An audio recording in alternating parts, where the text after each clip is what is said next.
আসসালামু আলাইকুম। Chemistry base সলিউশনের পক্ষ থেকে আপনাদেরকে সালাম। আসসালামু আলাইকুম। আজকে আমি কথা বলবো বোর পরমাণু মডেল অনুসারে হাইড্রোজেন পরমাণুর প্রথম কক্ষপথের ব্যাসার্ধ এবং শক্তি নির্ণয়ের যে সমীকরণ বা প্রমাণ তা আমরা প্রতিবেদন করব। জাতীয় বিশ্ববিদ্যালয় এবং এইচএসসির ক্ষেত্রে অনেকটা গুরুত্বপূর্ণ ভূমিকা রাখে। জাতীয় বিশ্ববিদ্যালয়ে এই প্রশ্নটি মিনিমাম 7 থেকে 8 বার রিপিট করেছে। 2018 সালে এই প্রশ্নটি এসেছে।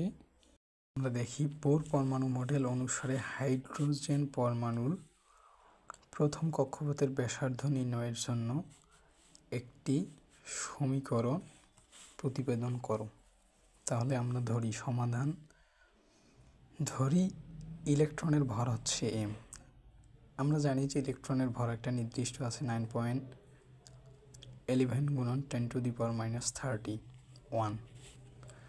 গতিবেগ হচ্ছে v এবং n-তম কক্ষের ব্যাসার্ধ r হলে ঘূর্ণায়নের শর্ত অনুযায়ী কুলম্বের সূত্র আমরা জানি। কুলম্বের সূত্র আমরা ইন্টারমিডিয়েটে পড়েছি, F = q1 q2/d²।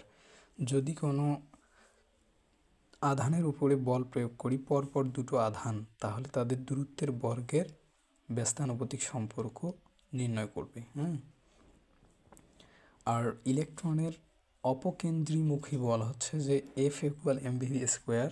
এই সূত্রটা আমরা ফিজিক্সে পড়েছিলাম 4th অধ্যায় নিউটনিয়ান বলবিদ্যায়, যে F = mv²/r। এখানে A = আমরা লিখতে পারি v²/r। মূলত এই বোর পরমাণু মডেল 1911 সালে রাদারফোর্ড পরমাণু মডেল আবিষ্কার করার পর পরবর্তীতে বিজ্ঞানী নিলস বোর 1913 সালে এটি প্রবর্তন করেন। আর 1922 সালে তিনি নোবেল পুরস্কার পেয়েছেন। এর মডেলটির অনেক কয়েকটি নাম আছে, তার মধ্যে হচ্ছে কোয়ান্টাম মডেল। তাহলে আমরা মেন কথায় আসি। তাহলে কুলম্ব বল = কেন্দ্রমুখী বল।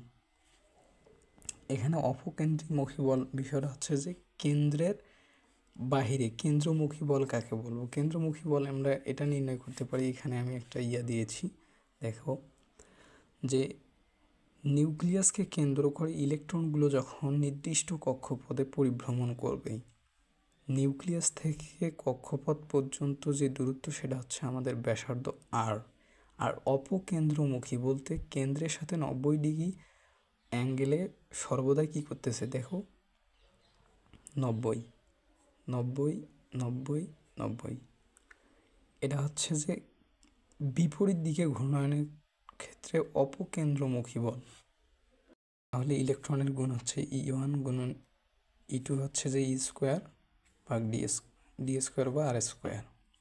কেন্দ্রমুখী বল আমরা জানি v²/r। এটা হচ্ছে 1 নম্বর সমীকরণ। আমরা বের করব ইলেকট্রনের ভরবেগ। আমরা অবশ্যই জানি ইলেকট্রনের কৌণিক ভরবেগ হচ্ছে যে h/2π এর যুগ্ম সরল গুণিতক হয়। তাহলে আমরা জানি mv/r = nh/2π। এখান থেকে আমরা r এর মান বের করব, ভির মান বের করে বসাবো আর কি। আমরা এটাকে প্রথম 1 নম্বর সমীকরণ প্রকাশ করলাম। এটা হচ্ছে 2 নম্বর সমীকরণ। এখন 2 নম্বর সমীকরণকে আমরা একটা জিনিস বের করব। দেখো, এখানে আমরা 1 নম্বর সমীকরণ থেকে ভির মানটা বের করব। ভির মানটা বের করলাম, তাহলে এখান থেকে আমার v² এর মানটা আমি বের করি e²/mr। এটা 3 নম্বর সমীকরণ দিলাম। এখন 3 নং সমীকরণের মান 2 নং সমীকরণে আমরা বসিয়ে পাই। তাহলে ভির মান আমরা বসাবো 3 নম্বর সমীকরণে পাচ্ছি আমরা v² এর মান। এখানে কিন্তু আমার আছে ভির মান, তাহলে এই স্কোয়ারটা এদিকে আসলে রুট হবে।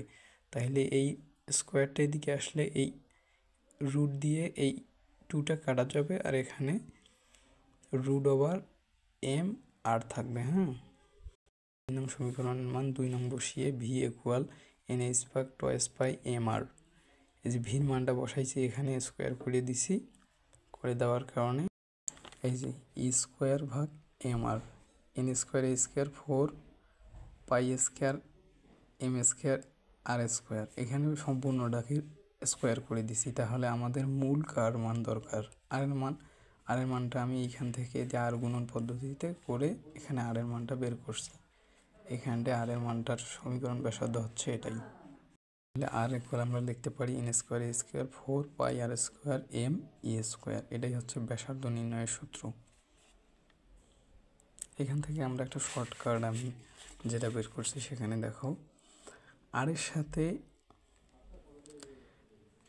এর সাথে এখানতে এনের কি সম্পর্ক, সমানুপাতিক সম্পর্ক। দেখেন আর সমানুপাতিক এন স্কোয়ার এইচ স্কোয়ার। তাহলে আর এর সাথে যদি আমরা আরতম কক্ষপথ বের করতে চাই এর ব্যাসার্ধ, তাহলে আর এন ইকুয়াল আর স্কোয়ার এন স্কোয়ার গুণন আর ওয়ান, এন স্কোয়ার গুণন আর ওয়ান। ভির বেগের মানটা আমরা বের করতে ভি1 ভাগ আর। এখন আমরা শক্তি নির্ণয় করব। এনতম কক্ষের শক্তি, এনতম কক্ষ শক্তির ক্ষেত্রে শক্তি মূলত দুই প্রকার।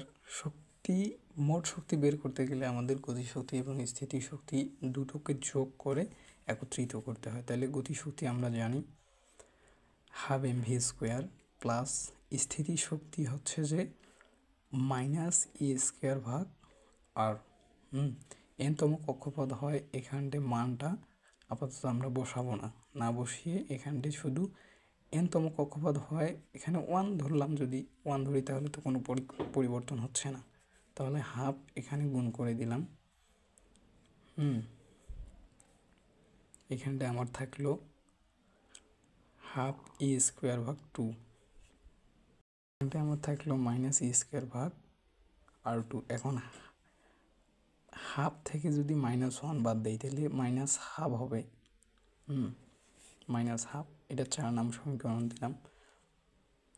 4 নং সমীকরণের মান 1 নং সমীকরণে বসিয়ে পাই। এখানে আমরা দেখো 1 নম্বর সমীকরণ লিখেছিলাম যে E square R square equal M V square ভাগ আর। তাহলে এখানটা দেখো এই আরটা যদি উপরে যায় তাহলে গুণ হবে, গুণ যে কাটা হবে। তাহলে এখানে আমি আর এর মানটা এদিকে পাঠিয়ে দিলাম, তাহলে আর স্কোয়ার ভাগ আর। তাহলে উপরে আর থাকলো, এর মানটা বসে দেবো। তাহলে এনতম কক্ষের শক্তি নির্ণয় করবো। এখানে মাইনাস ই স্কোয়ার 2 আছে আমার 2, আর এর মান আমরা যেটা পাচ্ছি আর এর মান পাইছি এটা। আর এর মানটা সম্পূর্ণ এইখানটা বসে দিলাম, এইখানটে উল্টাই দিলাম জাস্ট খালি। এইটা উপরে গেল আর নিচে এইটা হলো। তাহলে 2 pi square M E to the power 4। এখানে হচ্ছে যে ই স্কোয়ার, এখানে ই স্কোয়ার, তাহলে ই টু দি পাওয়ার 4। আর এখানে হচ্ছে যে এই 4টা উপরে গেল, এই 2 আর 4 কাটা গেলে আমাদের থাকলো 2 pi square M E to the power 4। আর এই N square H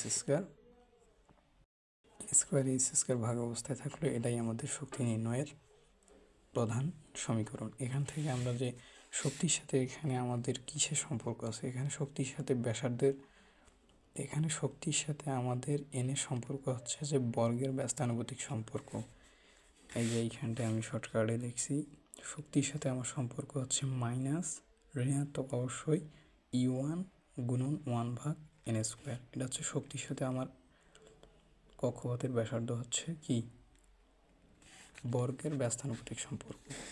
R R1 ক্ষেত্রে যে আমাদের মানটা প্রথম কক্ষপথের মান হচ্ছে, এই মানটা বেশ কয়েকটা ভার্সিটিতে আমি ফেস করছিলাম। 0.53 অ্যাংস্ট্রম যদি থাকে তাহলে এটা মিটার করতে গেলে আমাদের 10 দ্বারা গুণ করতে হবে। তাহলে এই মানটা আমাদের মুখস্থ রাখলে ফিউচারে অনেক উপকারে আসবে আর কি। তাহলে এতক্ষণ পাশে থাকার জন্য অসংখ্য ধন্যবাদ। ভিডিওটি ভালো লাগলে অবশ্যই লাইক কমেন্ট শেয়ার করে পাশে থাকার জন্য আহ্বান করলাম এবং সাবস্ক্রাইব করে যাবেন।